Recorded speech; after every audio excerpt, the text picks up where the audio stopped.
I'm Shivendra Srivastava. I work at AWS. I'm an engineering manager at AWS Lambda. And if someone doesn't know what AWS is, Amazon Web Services, the world's biggest cloud provider. And I work on the Lambda networking side, and I'm super interested in the AI stuff, and we use it a lot personally and in the company too. So that's great. So that's cool. We got another big name. We've got some Cisco here. Yes, my name is Anshul Sharma. I'm customer success technical leader at Cisco, and I mainly work on the adoption side of things, which means the networking products which we have, the security products which we have, and AI products which we have. How do customers use that, and how to make sure that they stay adopted so they renew. Love that. And then Carter, we know each other from the Harbor Club. So tell us how you help the world professionally. Thank you. My name is Carter Kennedy. I'm CEO of SoloInsight. SoloInsight is a physical identity governance platform and system of record for enterprise customers, life sciences, pharma and healthcare, banking, commercial real estate. What it means is we're controlling different types of identities, visitors, contractors, patients, employees, tenants coming into buildings, and making sure the who, what, where, when, why. Yeah, securing buildings. Great. So Victoria, so we got enterprise engineering in the age of AI, new data platforms, plus identity, and what it means to be secure in an agentic world. That's a mouthful. Boil it down. What are we focusing on today? All right, engineering and security in an agentic world. Great. Go to work. Thank you. Also, feel free to give a shout when we're close to time. I wasn't sure if we'd have a timer. Oh yeah, I run a tightrope. Okay, perfect. Okay, panelists, I'm so excited to talk to y'all today. Thank you guys so much for being here. I would love a little bit more information on all of you guys as a little bit of a warm-up.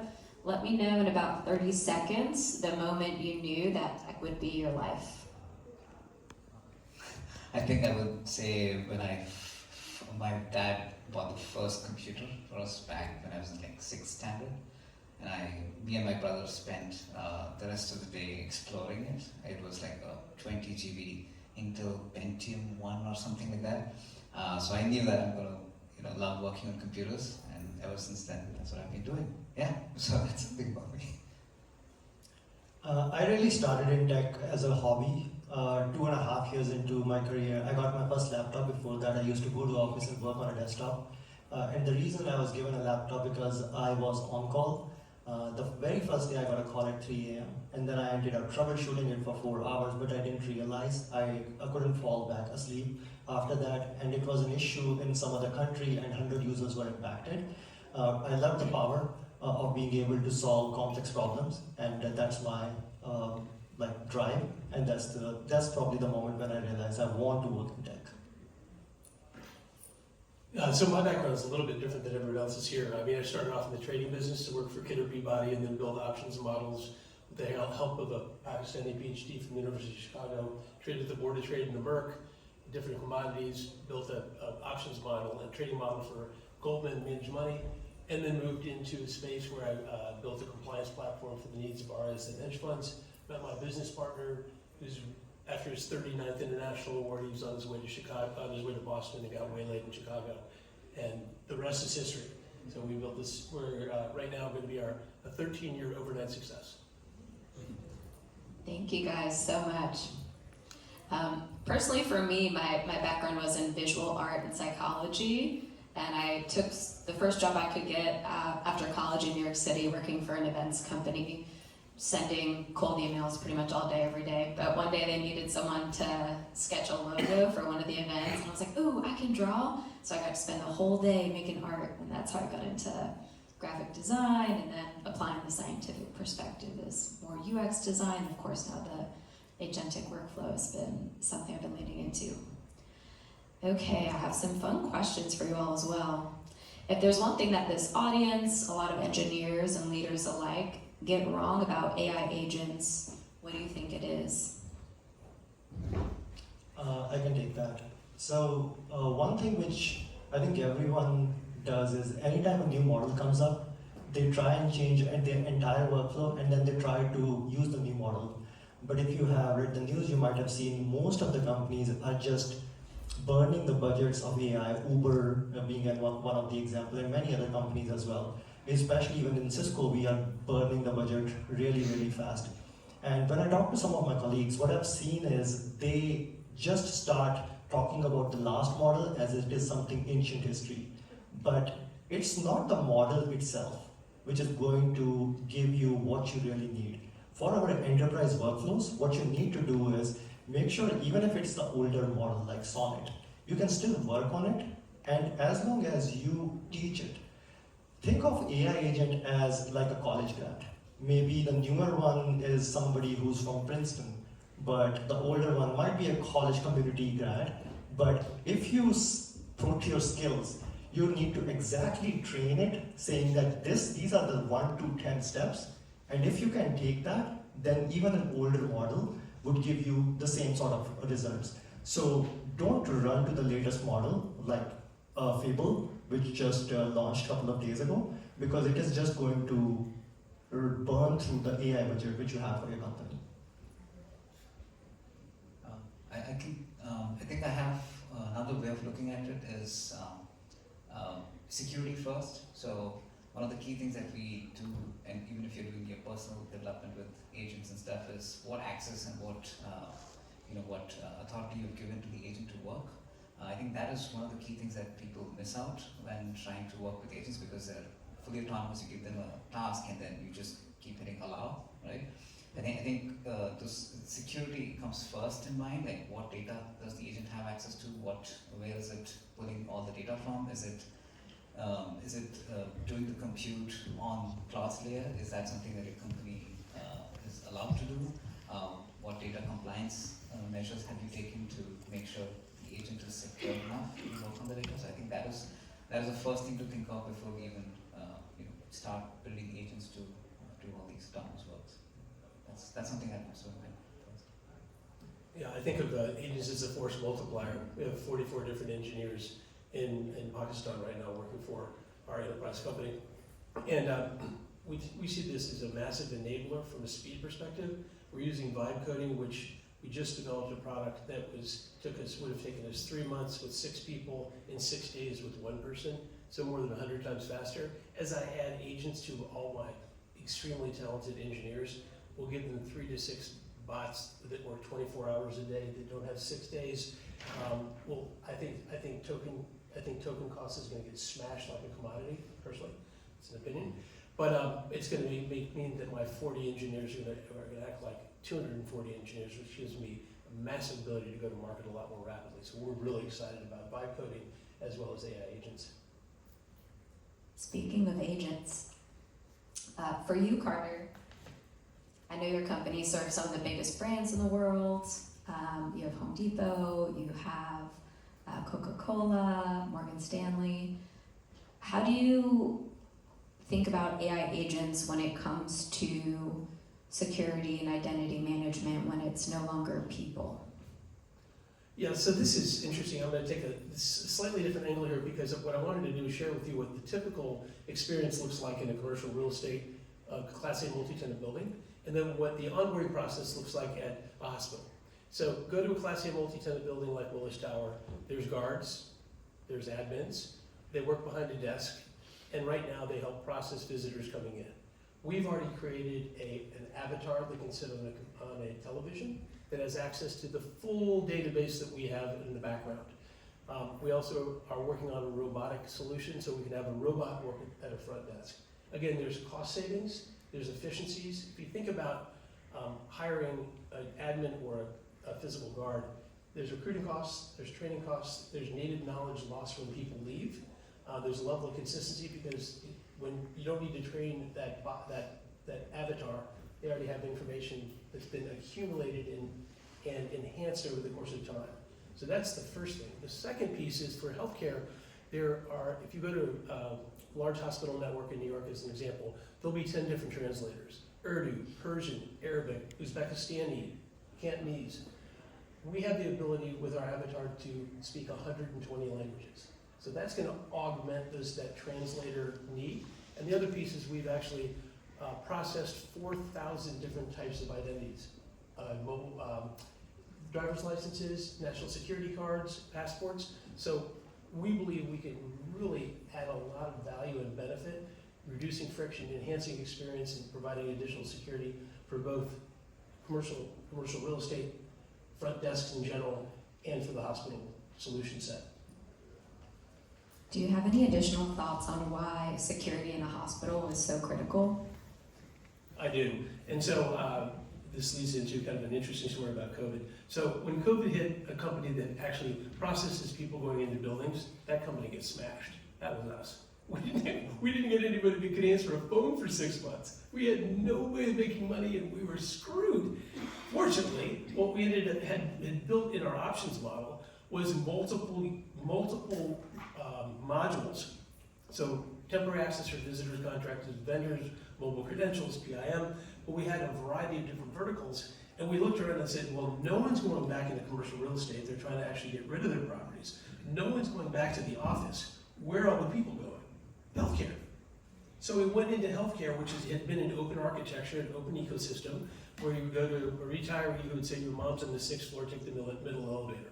Next thing you know, these hospitals, the cities, the state, and the US government required everybody coming into a hospital to go through a screening process to make sure they didn't have COVID and would make everybody sick and could kill them. So hospitals have been an incredible opening for us. It was very difficult, big lift for Epic integration, for HL7 integration, for HIPAA certifications, SOC 2, ISO, all the things that go into that. But there's also another aspect of workplace violence. So now we've provided physical access control solutions and security for hospitals which have that open architecture, and we're seeing the dramatic decrease in violence in the networks that we're working with. Thank you. I don't know why my brain went to drama right away and was like, people are trying to steal babies or something exciting and salacious. Anshul, I'd love to talk to you about adoption infrastructure. So building an AI system is challenging enough, but getting people to actually use it is another half of the battle. Can you tell me more about that? Yes, I'm glad that I work in the adoption business. When I joined Cisco 12 years ago, I was working in different teams, but last few years I've been working on the adoption side of thing. And when I was hired into this team, my first question was, how do you measure adoption? And the answer which I got like 4 years back was, we just look at the number of clicks people are doing, right? So they go to this particular site, and if they are refreshing this page like 5 times, 10 times, 20 times, then we get metrics based on that. So we get telemetry in the back end, and which means the customers are using it, which means the customers are adopted. But when we put data science into perspective, we looked at that the customers are not really renewing, which means the customers are not really adopting. So that static measure is not going to give us the exact answers which we are looking for. So what we are now working on is something called as dynamic adoption. So dynamic adoption is tied to an outcome. So if your customers have a problem, let's say something like they want to do productivity, what are the product features you have which tie into that productivity? If the customer wants to do cost saving, what are the product features which you have which are going to do the cost saving? So what falls into that bucket? If you make your products based on the outcomes, but if you have ever seen a product roadmap, you will never see any outcome on that. You would always see features. But there are sometimes, this is what we're trying to practice at Cisco, is putting outcomes there as well, where now you can bucket those features over there, and that is something we believe the companies which will do that would be the one which will still stay relevant in age of AI, 18 months to 24 months from now. That's a really cool perspective. So I definitely am familiar with this. If you're building an app, you might have your MVP core functionality, and with that would come some assumed user goals of, okay, if someone's using my food ordering app, we want to ensure that X% of people are completing the transaction. But then you might have these other fun feature ideas that are on your roadmap. So you're suggesting that instead of moving to feature number XYZ, focus on getting that first number to where you want it to be. That is absolutely correct. Some of the CTOs which we have spoken to, they never say that my company wants to do this AI endpoint analytics. They would say that I want to understand who is connecting to my network. I want to know if there are any bad actors in the network, right? So that's their goal. So do you have a security feature like that which you can put in your network to identify, similar to how Carter was mentioning the physical security, I work on the security. So if anybody in the office, anybody in the healthcare space is onboarding onto the network, to the Wi-Fi network or the wired network, we make sure that we are able to log the identity, and any accounting, which means whatever they do afterwards, we are able to identify and log exactly what they did. For the goal metrics, if the numbers are not where you want them to be, do you circle back with the individuals and do some troubleshooting to discuss why they aren't taking the behaviors that you would have predicted them to?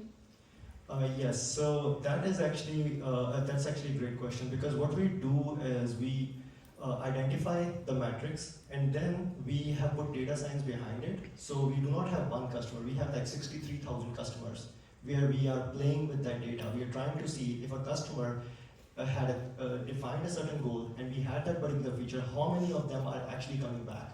And if the data is skewed, then we are now leveraging AI as well on top of it to identify that this has deviated from the baseline, which means we need new metrics to measure it.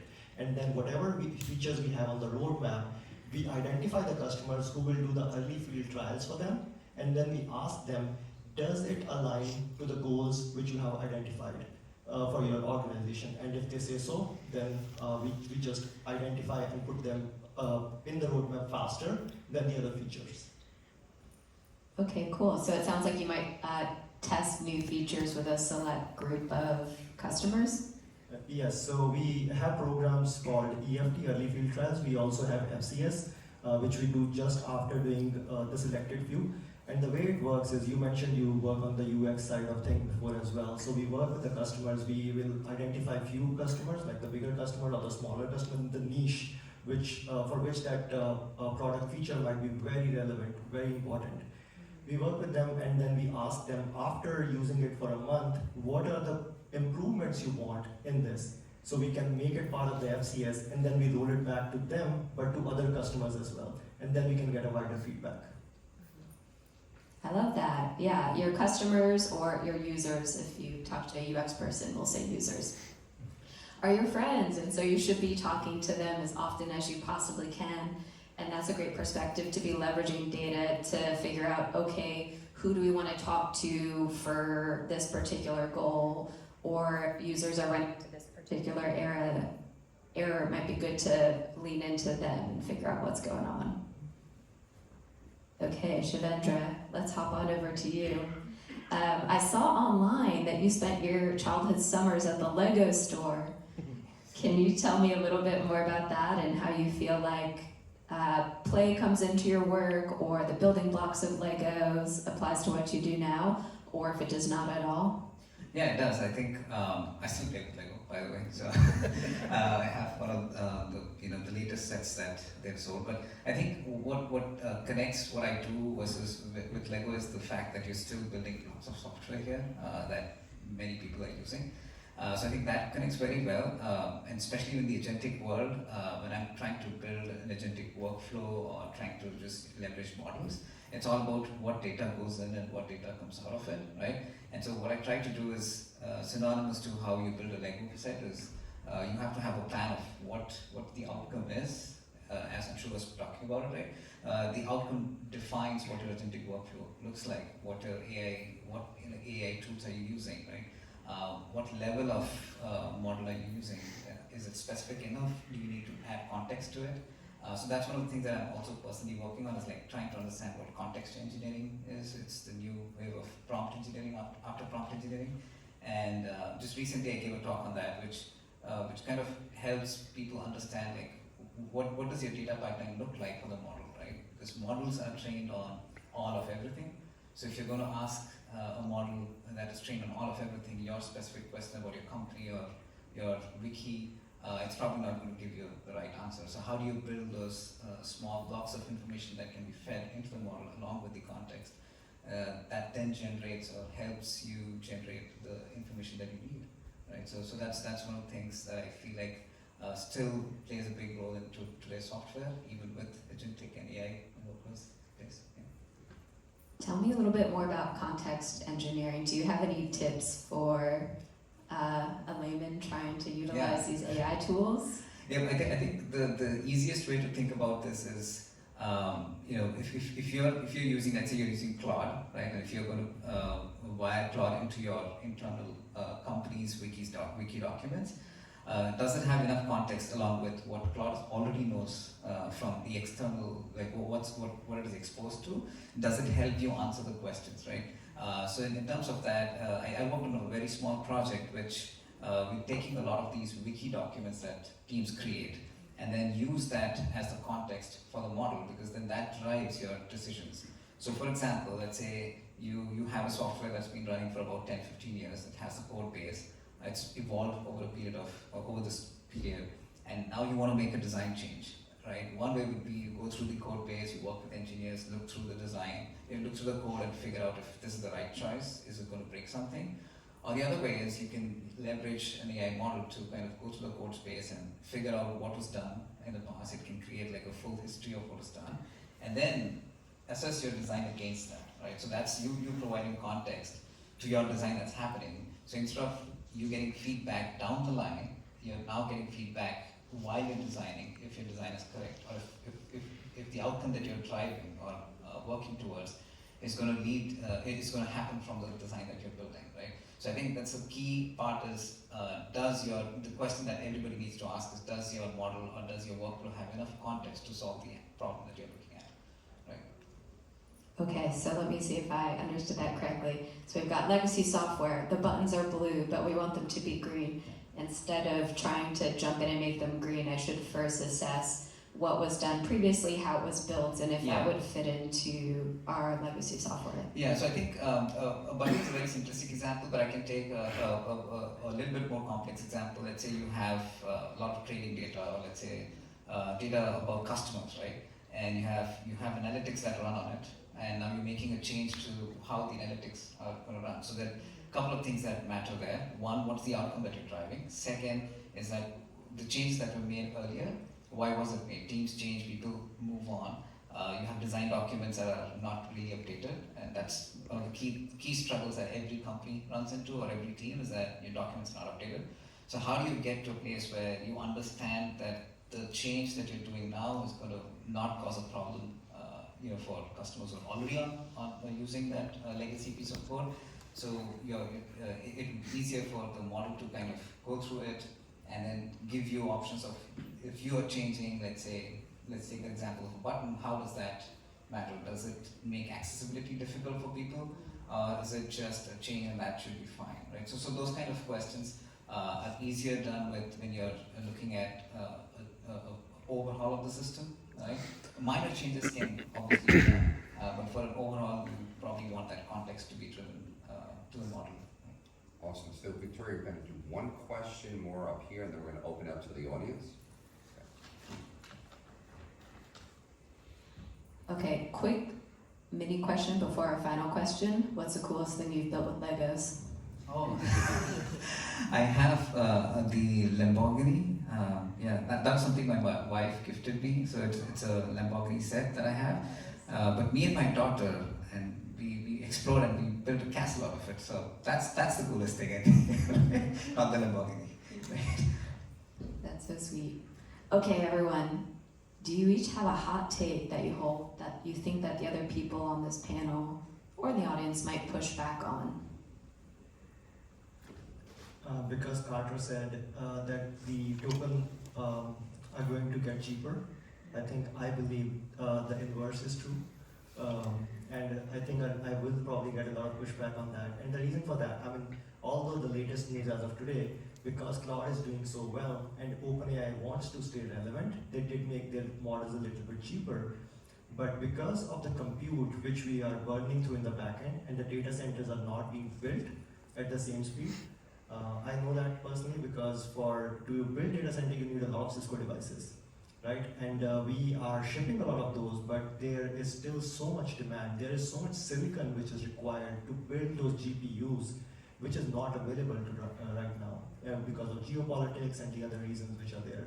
So I believe it might go cheaper in the short term, But in the long term, I mean, at least like another 4 or 5 years, I don't think it is going to get like considerably cheaper.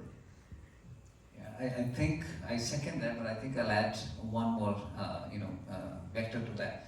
Is that the current cloud subscriptions that we all run with $20, $200 is actually the free version, right?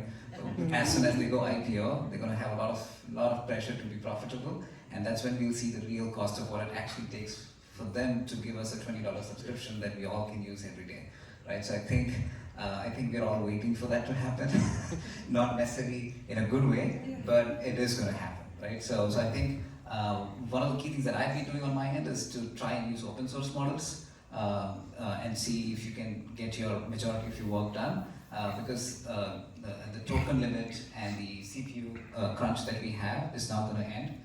And once Claude, I think, is planning for an IPO this year or next year, once they go IPO, the pressure will be a lot more for them to be profitable. And Claude even- is filed already too. Yeah. Claude is filed already to go to IPO. There you go. Yeah, and even now, with $20 subscription, you don't really get anything. I mean, if you try to do any sort of compute on it, you will always, and if you're continuously working, you can't work for 6 hours. You need to have the $100, which I have, or $200 subscription to Got the actually get them. $200 one. Shout out to Code and Trust. No, I agree with those observations. I think the commoditization of tokens is a function of time. So you're in the short term, cheaper, in the next 3 or 4 years, more expensive, and then it'll just tail off. Yeah. So, but anyway. Space data centers. Yeah. Well, as with all the panels, boy, I'm learning a lot of eye-opening things, a lot of thought-provoking things. Let's open it up to the audience. First question.